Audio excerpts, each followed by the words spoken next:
sahbihi wa barik wa salim ajmain. Teman-teman, saudara-saudariku beriman dimanapun berada, kembali di edisi kesempatan pada siang hari ini. Tidak terasa kita telah masuki hari-hari menjelang berakhirnya bulan Ramadan. Mudah-mudahan ketika Ramadan nanti berakhir, kita tidak ditinggalkan Ramadan dan tidak meninggalkan Ramadan. Dua hal ini sangat penting sekali karena ada beberapa orang yang mengharapkan Ramadan itu cepat berakhir dengan tujuan agar bisa melepaskan keinginan-keinginan dari syahwat berupa syahwat makan, minum dan lainnya agar bisa terlepas tanpa kendali kembali.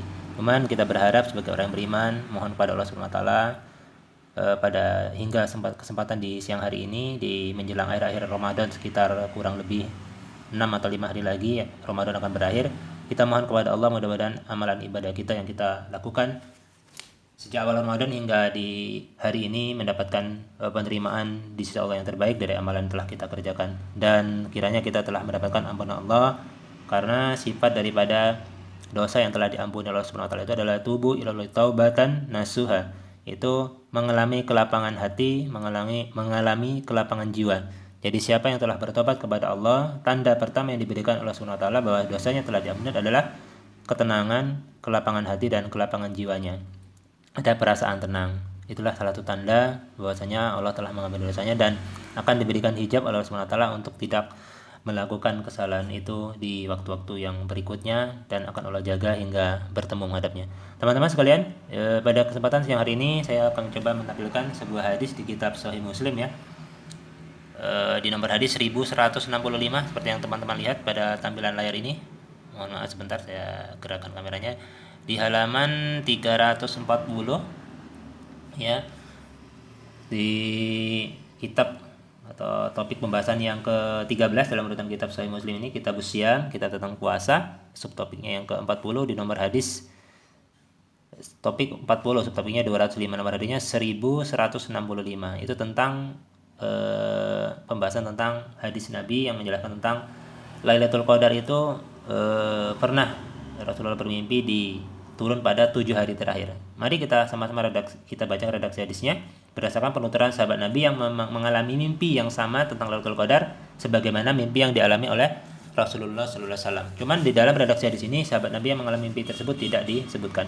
A'udzubillahi minasyaitonir rajim. Bismillahirrahmanirrahim.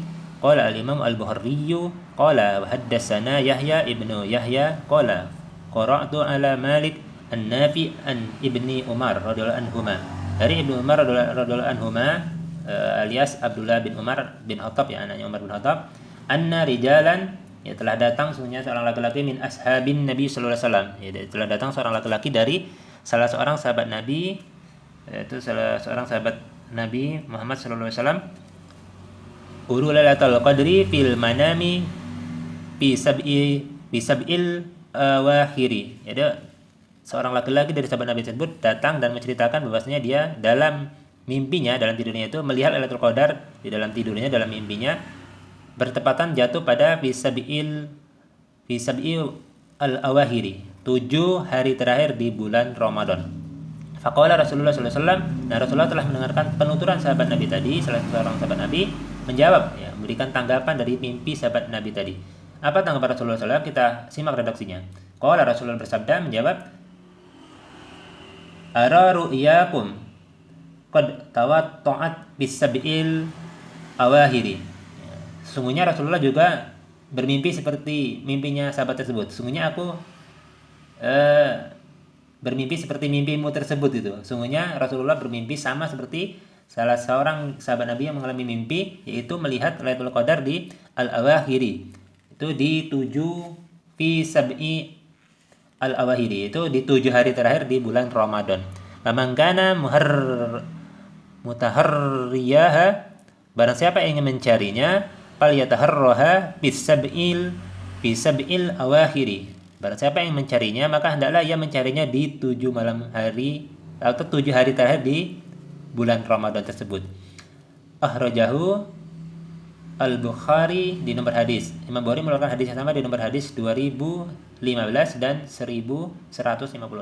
Jadi hadis ini muttafaqun alaih, ya, sama-sama sahih dan dicantumkan di kitab Sahih Bukhari dan Sahih Al-Bukhari dan kitab Sahih Muslim. Artinya sangat kuat sekali. Jadi teman-teman, kita sekarang sudah berada lebih dari telah memasuki separuh, ya, telah memasuki separuh dari 10 hari terakhir atau 10 hari bagian yang akhir dari bulan Ramadan. Artinya kita sudah melewati, ya, 7 malam atau 7 hari terakhir dari bulan Ramadan beberapa hari.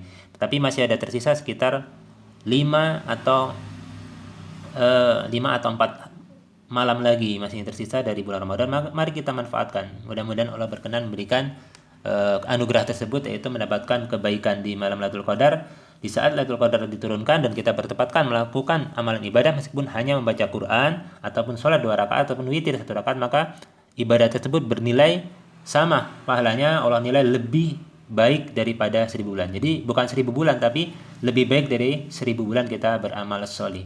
Mudah-mudahan Allah berikan apa-apa yang kita harapkan dan mengampuni dosa-dosa kita semuanya. Itu saja teman-teman sekalian, saudara-saudariku beriman dimanapun berada. Mudah-mudahan kita sampai hari ini masih diberikan Allah kekuatan, ya, untuk senantiasa meningkatkan amalia. Karena sebaik-baik kuda pacu itu sebelum mencapai garis finish, dia akan menggerahkan seluruh kekuatannya untuk segera mencapai garis finish. Lalu bagaimana kita, manusia yang mempunyai akal dan beriman kepada Allah Subhanahu wa taala? Kita akan berupaya mengeluarkan seluruh potensi kekuatan diri kita untuk bergerak segera menuju kepada garis finish Ramadan.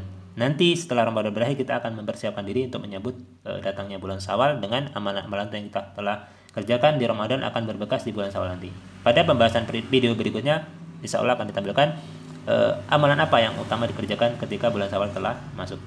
Baik teman-teman, ini saja yang bisa saya sampaikan. Mudah-mudahan bermanfaat. Jika ada kekurangan, itu berasal dari kebodohan dan kekurangan saya sebagai manusia, mohon dimaafkan. Mudah-mudahan Allah juga mengampuni kesalahan saya dan kesalahan teman-teman sekalian. Jika ada kebenaran, itu berasal dari Allah dan Rasulnya. Apu minggum. Assalamualaikum warahmatullahi taala wabarakatuh.